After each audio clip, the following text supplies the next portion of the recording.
Riding across barriers with Costas and Aidan, the co-leaders of this event who have been doing this together since 2010. This is not an ordinary city, this is the divided city of Nicosia.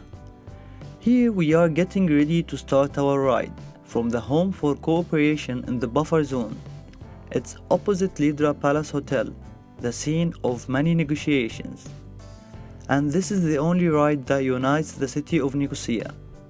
Aidan is Cypriot Turkish and Kostas is Cypriot Greek, but they both define themselves as just Cypriots. And they both reject the division of the island.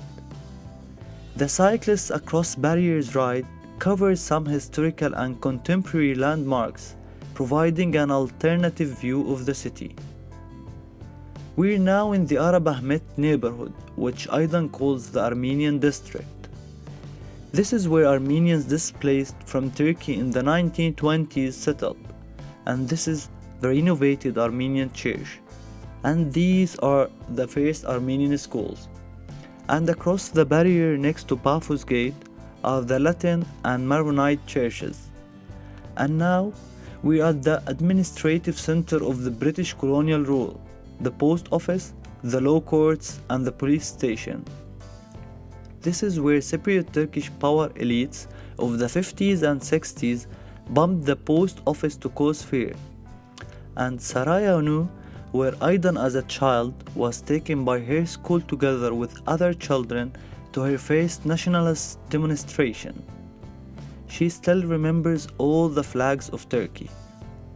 There was once a Venetian palace here.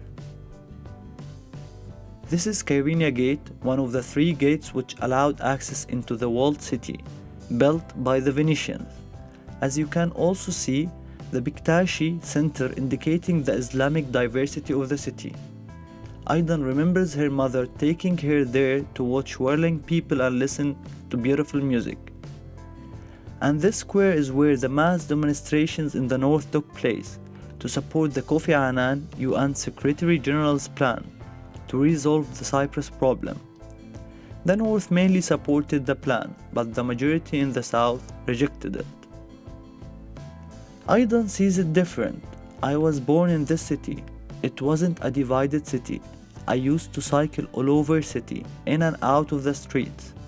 I used to cycle to school. Now I have to show a passport to cross from one part of the city to another part.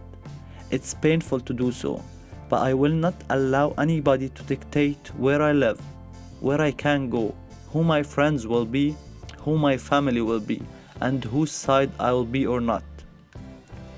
I don't have the luxury not to cross, having spent my life sabotaging borders and barriers. Even if I have to show a passport, I will cross. There, barriers can be the physical barriers of barbed wires, barrels, sandbags, soldiers, police, or they also be of the mind, of the soul, of the spirit. Aidan adds, as a woman of a divided island, I live in both sides of the divide, and also in London as part of the diaspora.